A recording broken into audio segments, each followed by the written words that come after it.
ഈ കഥ നിങ്ങൾക്ക് ഇഷ്ടപ്പെടുകയാണെങ്കിൽ ചാനൽ സബ്സ്ക്രൈബ് ചെയ്ത് കാണണേ. ലൈക്ക് ചെയ്യാനും മറക്കണ്ട.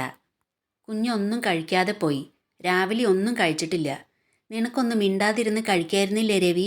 രാമേട്ടൻ ചോദിച്ചു. ആ കുഞ്ഞ് തന്നെ ഒരു പെണ്ണിനെ കൊണ്ടുവന്ന് റൂമിൽ പൂട്ടിയിട്ടിരിക്കുന്നത്. ആ പെണ്ണും രാവിലെ ഒന്നും കഴിച്ചിട്ടുണ്ടാകില്ല. പൂട്ടിയിട്ടിരിക്കല്ലേ. ഇപ്പം ഇവിടുന്ന് കൊണ്ടുപോയി കൊടുത്തത് ഇരുന്ന് കഴിക്കുന്നുണ്ടാവുമെന്ന് രാമേട്ടന് തോന്നുന്നുണ്ടോ? രവി ചോദിച്ചു. എന്നാലും കഴിക്കാൻ വന്നിരുന്നിട്ട് എഴുന്നേറ്റ് പോയില്ലേ? പാവം, രാമേട്ടൻ പറഞ്ഞു. പട്ടിണി കിടക്കട്ടെ, എന്നാലേ ഈ ഭ്രാന്ത് മാറൂ എന്ന് പറഞ്ഞ് രവി അവിടുന്ന് എഴുന്നേറ്റ് കൈ കഴുകി പുറത്തേക്ക് പോയി.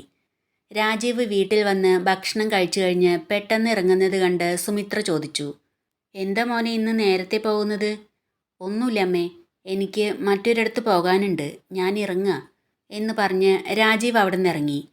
രാജീവ് ബൈക്കെടുത്ത് നേരെ പോയത് ഗൗരിയുടെ വീട്ടിലേക്കാണ്. പോയിക്കൊണ്ടിരിക്കുമ്പോൾ അവൻ മനസ്സിൽ ചിന്തിച്ചു. ജോലി കഴിയുന്നത് വരെ വെയിറ്റ് ചെയ്യാൻ എനിക്ക് പറ്റില്ല. ഗൗരിയുടെ കാര്യം അറിയാതെ എനിക്കൊരു സമാധാനവും. അവൾക്ക് എന്ത് സംഭവിച്ചു എന്നറിയണം. രാജീവ് ഗൗരിയുടെ വീട്ടിലെത്തുമ്പോൾ പങ്കജം കഴിച്ചു കഴിഞ്ഞ് പാത്രങ്ങൾ കഴുകുകയായിരുന്നു. കോളിംഗ് ബെൽ ശബ്ദം കേട്ട് പങ്കജം വന്ന് വാതിൽ തുറക്കുമ്പോൾ രാജീവിനെ കണ്ട് അവൾക്ക് ദേഷ്യം വന്നു. ഗൗരി എവിടെ? രാജീവ് ചോദിച്ചു.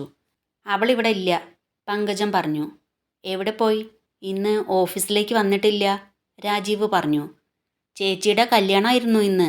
ദീപ്തി കയ്യിലൊരു ഗ്ലാസ് പായസം സ്പൂണുകൊണ്ട് കോരി കുടിച്ച് ഉമ്മറത്തേക്ക് വന്ന് പറഞ്ഞു.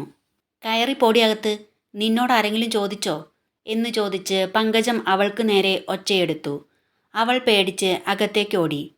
അത് കേട്ട് രാജീവ് ഒന്ന് ഞെട്ടി. ഗൗരിയുടെ കല്യാണോ? അവൻ ചോദിച്ചു. അവളെ അന്വേഷിച്ചു വരാൻ നീ ആരാ? അവളുടെ കാര്യങ്ങൾ നോക്കാൻ അവളുടെ അച്ഛനുണ്ട്. നീ ഇവിടുന്ന് പോകാൻ നോക്ക്, പങ്കജം പറഞ്ഞു. അയാൾ അവളുടെ അച്ഛൻ തന്നെയാണോ? ആയിരുന്നെങ്കിൽ സ്വന്തം മകളെ ഇതുപോലൊരാൾക്ക് കല്യാണം കഴിപ്പിച്ച് കൊടുക്കുമായിരുന്നോ അയാൾ? രാജീവ് ചോദിച്ചു. ഞങ്ങൾക്ക് ഇഷ്ടമുള്ളതുപോലെ ചെയ്യും. അതൊക്കെ ചോദിക്കാൻ നീ അവളുടെ ആരാ? ഇവിടെ കിടന്ന് ബഹളം ഉണ്ടാക്കിയ ഞാൻ പോലീസിനെ വിളിക്കും, പങ്കജം പറഞ്ഞു. പോലീസിനെ വിളിക്ക്. അവളുടെ സമ്മതമില്ലാതെ അവളുടെ കല്യാണം നടത്തിയതിന് പോലീസ് നിങ്ങളെ എവിടുന്ന് കൊണ്ടുപോകുന്നത്, രാജീവ് പറഞ്ഞു. അവളുടെ സമ്മതമില്ലാതെയാണ് കല്യാണം നടത്തിയതെന്ന് നിന്നോടാര് പറഞ്ഞു? അവൾക്കും കല്യാണത്തിന് സമ്മതം തന്നെയായിരുന്നു. നീ ഇവിടുന്ന് പോകാൻ നോക്ക് എന്ന് പറഞ്ഞ് പങ്കജം അകത്തേക്ക് കയറി വാതിലടച്ചു. എന്തായിരിക്കും സംഭവിച്ചിട്ടുണ്ടാവുക? ഇന്ന് കല്യാണമാണെന്നാ ആ കുട്ടി പറഞ്ഞത്. എന്നാൽ അങ്ങനെയൊന്നും ഇവിടെ കാണാനില്ല. ഇനി രജിസ്റ്റർ ഓഫീസിൽ പോയി രജിസ്റ്റർ ചെയ്തതാണെങ്കിൽ അവൾ വിവാഹത്തിന് സമ്മതമല്ലെന്ന് അവരോട് പറയുമായിരുന്നില്ലേ? ഭീഷണിപ്പെടുത്തി ചെയ്യിച്ചതായിരിക്കോ? രാജീവ് അവിടെ നിന്ന് ആലോചിച്ചു. എന്നിട്ട് ബൈക്കെടുത്ത് അവിടുന്ന് പോയി. രാജീവ് ഗൗരിയുടെ വീട്ടിൽ പോയതിനാൽ ലഞ്ച് ടൈം കഴിഞ്ഞ് ഓഫീസിലെത്താൻ വൈകി. രാജീവ് അസ്വസ്ഥനാണെന്ന് കണ്ട് ദീപ രാജീവിൻ്റെ ക്യാബിനിലേക്ക് ചെന്നു. എന്താ രാജീവ്, ഗൗരിയെക്കുറിച്ച് അന്വേഷിച്ചോ? രാജീവിൻ്റെ മുഖത്ത് നല്ല ടെൻഷനുണ്ടല്ലോ, ദീപ ചോദിച്ചു. വൈകുന്നേരം ജോലി കഴിഞ്ഞ് പോകുന്നത് വരെ കാത്തിരിക്കാനുള്ള ക്ഷമയില്ലാത്തത് കൊണ്ട് ഇപ്പം തന്നെ അവളുടെ വീട്ടിലേക്ക് ഞാൻ പോയി ദീപ ചേച്ചി. ആ സ്ത്രീ ഒന്നും വിട്ടു പറയുന്നില്ല. എന്നാ ഗൗരിയുടെ അനിയത്തി പറഞ്ഞത് ഇന്ന് ഗൗരിയുടെ കല്യാണമായിരുന്നു എന്നാ, രാജീവ് പറഞ്ഞു. രാജീവ്, സത്യമാണോ നീ പറയുന്നത്? ദീപ ചോദിച്ചു. ആ കുട്ടി അങ്ങനെ പറഞ്ഞത് ചേച്ചി, രാജീവ് പറഞ്ഞു. അത് ശരിയാണോന്ന് എങ്ങനെ അറിയാ? ദീപ ചോദിച്ചു. എന്താ നടന്നതെന്ന് ഗൗരിയെ കണ്ടാൽ തന്നെ അറിയാൻ കഴിയൂ, രാജീവ് പറഞ്ഞു. ഒരു പെൺകുട്ടിക്ക് നേരെ സമൂഹത്തിൽ ഇത്ര അനീതി നടക്കുക എന്ന് പറഞ്ഞാൽ ഇത് നിയമത്തിൻ്റെ മുന്നിൽ കൊണ്ടുവരേണ്ടതായിരുന്നു, ദീപ പറഞ്ഞു. എന്താ സംഭവിച്ചതെന്ന് ശരിക്കും അറിയില്ലല്ലോ ദീപ ചേച്ചി. ചിലപ്പോൾ നിവർത്തിയില്ലാതെ അവൾ സമ്മതിച്ചതാണെങ്കിലോ, രാജീവ് പറഞ്ഞു. ഒന്നും അറിയില്ല, എന്താ സംഭവിച്ചതാവോ, പാവം കുട്ടി. ശരി രാജീവ്, അവളെക്കുറിച്ച് എന്തെങ്കിലും അറിയുകയാണെങ്കിൽ പറയണേ എന്ന് പറഞ്ഞ് ദീപ അവിടുന്ന് പോയി. ഗൗരി വീണ്ടും ആ ബാഗിൽ നിന്ന് മാലയെടുത്ത് നെഞ്ചോട് ചേർത്ത് വെച്ച് ഇരുന്ന് കരഞ്ഞു. മഹാദേവ, എന്തിനാ നീ എന്നോടിത് ചെയ്തത്? അയാളുമായുള്ള വിവാഹം മുടക്കിത്തരാൻ ഞാൻ പ്രാർത്ഥിച്ചിരുന്നു. എന്നാൽ അതിനു പകരം ഇതുപോലൊരു വിധിയാണോ നീ എനിക്ക് വേണ്ടി കരുതി വെച്ചത്? ഇതിനു മാത്രം എന്ത് പാപാ ഞാൻ ചെയ്തത്? എന്തിനാ ഈ ദുഷ്ടൻ്റെ കൈകളിൽ എന്നെ ഇട്ടുകൊടുത്തത്? എങ്ങനെ ഞാനിവിടുന്ന് രക്ഷപ്പെടുക? മറ്റൊരാശ്രയമില്ലാതെ ഞാൻ നിന്നെ ആശ്രയിക്കുമ്പോൾ നീ എന്നെ വല്ലാതെ കഷ്ടപ്പെടുത്തുക ചെയ്യുന്നത് എന്ന് ചിന്തിച്ച് ഗൗരി ആ മാല നെഞ്ചോട് ചേർത്ത് വെച്ച് ആ മൂലയിൽ ചുരുണ്ടുകൂടി കിടന്നു. വൈകുന്നേരം രാമകൃഷ്ണൻ ഒന്നുകൂടി ഗൗരിയുടെ വീട്ടിലേക്ക് വന്നു. അവളെക്കുറിച്ച് വല്ല വിവരവും കിട്ടിയോ? രാമകൃഷ്ണൻ ചോദിച്ചു. അയാൾ മദ്യപിച്ചിട്ടാണ് വന്നിരിക്കുന്നതെന്ന് പങ്കജത്തിന് മനസ്സിലായി. ഒന്നും അറിഞ്ഞില്ല, പങ്കജം പറഞ്ഞു. നിങ്ങൾ പോലീസിൽ പരാതി കൊടുത്തില്ലേ? അയാൾ ചോദിച്ചു. പോലീസിൽ പരാതി കൊടുക്കാൻ അവളെ ഇവിടുന്ന് തട്ടിക്കൊണ്ടുപോയതൊന്നും അല്ലല്ലോ. അവൾ ഇഷ്ടപ്പെട്ട ആളുടെ കൂടെ ഇറങ്ങിപ്പോയതല്ലേ? പങ്കജം പറഞ്ഞു. ആരുടെ കൂടെ ഇറങ്ങിപ്പോയതാണ്, എവിടെ പോയതാണ് എന്ന് നിങ്ങൾക്ക് അറിയണ്ടേ? രാമകൃഷ്ണൻ ചോദിച്ചു. അവൾക്ക് ഇഷ്ടപ്പെട്ട ആളുടെ കൂടെ ഇറങ്ങിപ്പോവുക എന്ന് എഴുതി വെച്ച അവൾ ഇവിടുന്ന് പോയത്. ഇനി ഞങ്ങൾ എന്തന്വേഷിക്കാനാ? പങ്കജം പറഞ്ഞു. നിങ്ങൾക്കറിയണ്ടായിരിക്കും, എന്നാ എനിക്കറിയണം. പെണ്ണിനെ തരാന്ന് പറഞ്ഞ് എന്നെക്കൊണ്ട് ഇവിടെ ഉള്ളവർക്ക് വേണ്ടി കാശ് ചെലവാക്കിച്ചിട്ട് ഇപ്പോൾ പെണ്ണ് മറ്റൊരുത്തൻ്റെ കൂടെ പോയെന്ന് പറഞ്ഞാൽ ഞാനത് മുഴുവൻ വിശ്വസിക്കുമെന്ന് നിങ്ങൾ കരുതുന്നുണ്ടോ? അവളെ കണ്ടെത്തി അവളോട് തന്നെ എനിക്ക് ചോദിക്കണം. അവൾ പറയണം, എന്നാലേ ഞാൻ വിശ്വസിക്കൂ. രാമകൃഷ്ണൻ അവിടെ നിന്ന് ഒച്ചയെടുത്തു. ദിയയും ദീപ്തിയും അത് കണ്ട് പേടിച്ച് നിൽക്കുന്നത് കണ്ട് പങ്കജം പറഞ്ഞു. നിങ്ങൾ അകത്തേക്ക് കയറിപ്പോ. അവരപ്പോൾ അകത്തേക്ക് കയറിപ്പോയി. ഇത് വലിയ കഷ്ടായല്ലോ. നിങ്ങൾ കുടിച്ച് ഇവിടെ വന്ന് ബഹളം ഉണ്ടാക്കാതെ ഇവിടുന്ന് പോകുന്നുണ്ടോ? പങ്കജം പറഞ്ഞു. ഇപ്പം ഞാൻ ഇവിടുന്ന് പോകണമല്ലേ? അവളെ കാണിച്ച് എൻ്റെ കയ്യിൽ നിന്ന് വാങ്ങിച്ചെടുത്തതെല്ലാം തിരിച്ചു കിട്ടിയിട്ടേ ഞാൻ പോകൂ, രാമകൃഷ്ണൻ പറഞ്ഞു. രാമകൃഷ്ണ, ഇപ്പം ഇവിടെ ഞാനും എൻ്റെ മക്കളും മാത്രമേ ഉള്ളൂ. രഘുവേട്ടൻ വന്നിട്ടില്ല. ഇപ്പം പോയി നാളെ വായോ. രഘുവേട്ടൻ നാളെ ലീവാ. നാളെ സംസാരിക്കാം, പങ്കജം പറഞ്ഞു. ഇന്നല്ലേ അവൾ ഇവിടുന്ന് പോയത്? ഇന്ന് തന്നെ സംസാരിക്കണം. ഇന്ന് സംസാരിച്ച് എല്ലാം തീർപ്പാക്കണം. എന്നിട്ടേ ഞാൻ പോകുന്നുള്ളൂ.